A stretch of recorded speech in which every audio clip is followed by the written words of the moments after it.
Wow.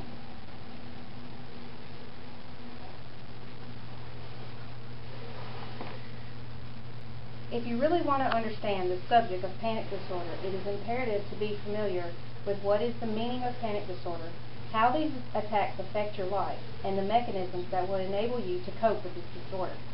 Have you ever felt as if an elephant was sitting on your chest?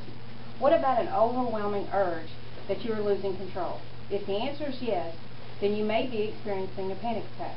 Racing pulse, sweats, chills, and loss of control of your emotions are some of the classic symptoms of panic attack, and these symptoms can have major impact on many facets of your life. Let's freeze for a moment and talk about the definition of a panic attack. Then we can try and breathe through the effect that the attacks have on your life, and finally we will unwind as we discuss some relaxing techniques to cope.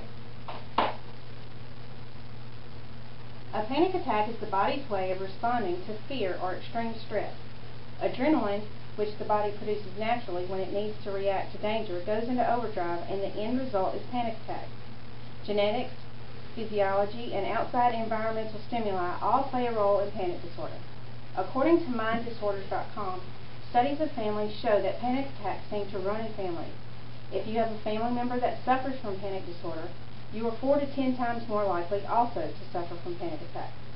My father was in Vietnam and suffers from PTSD and has panic attacks often. Growing up, I was familiar to what a panic attack was and what it involved. Unfortunately, after the premature birth of my second son, I too now suffer from occasional panic attacks when I become overly stressed. My attacks do not present themselves when I am in the trigger zone. They occur much later, either when the stress is over or sometimes even in my sleep. When a panic attack starts, the blood moves from the prefrontal cortex to the middle part of your brain. The prefrontal cortex is the part of the brain that helps you make decisions. The middle part is the part where your survival responses are located. Your body believes it is in imminent danger, so it goes into fight or flight mode. MindDisorders.com clarifies that panic attacks typically have 3 categories: the unexpected attack, the situational bound attack, and the situational predisposed bound attack. The unexpected attack is the one that happens without any outside or internal triggers. These attacks can even happen when the person is asleep. The situational bound attack is when a person has an attack that is triggered by a particular situation that the person is fearful of. The situational predisposed attack is one that happens to a person after the experience of the exposure of the feared situation has already occurred. Now that we know what panic attacks are, let's take a deep breath and see how the panic attacks affect one's life. Panic attacks, a natural approach, describes the symptoms of panic attacks by the following ways: an increase in heart rate, shortness of breath, chest pain, dizziness, out of control feeling, and chills. Panic disorder can cause chaos not only internally but also affect a person's family, personal, and work life. In family life, a person that suffers from panic disorder may feel like a burden or guilty that they can't control when and where the attacks present themselves. In work life, constant worry and embarrassment can be some of the emotions a sufferer will feel at work.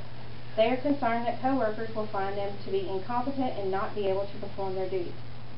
In their personal life, panic attack sufferers isolate themselves due to the embarrassment of the uncontrollable attacks that seem to happen at the most inopportune times. As stated in Coping with Social Anxiety, panic disorder and social anxiety often occur together. Feelings of rejection and anticipation of being judged by their peers tends to instill extreme stress and causes the body to react by experiencing a panic attack. Lastly, let's exhale and calm down a bit with some effective coping strategies. Hypnosis, yoga, meditation, behavioral therapy, and relaxation breathing are all techniques that can be helpful with panic attacks. Psychology 9th edition explains that sufferers will have time periods where the attacks improve, but even with treatment, they oftentimes reoccur. Meditation and yoga can relieve anxiety in sufferers. These types of methods teach the person to regulate their muscle tension and relax their mind enough to feel balanced again. In the relaxation breathing technique, AnxietyCoach.com suggests a method that requires the sufferer to learn a technique that will enable them to breathe deep and relax through awareness of their breathing. Medical treatments are useful at helping sufferers deal with the attacks of panic.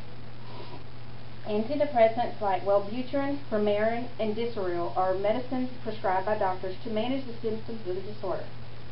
Two more techniques that the therapists use are psychotherapy and behavior therapy. It's not all in your head.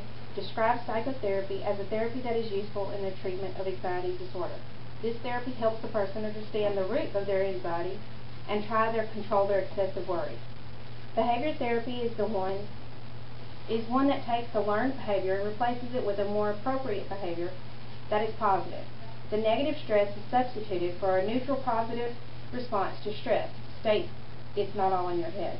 I hope from this speech you have a better understanding of panic disorder and its impact on sufferers, along with a few relaxation methods to help cope with the disorder.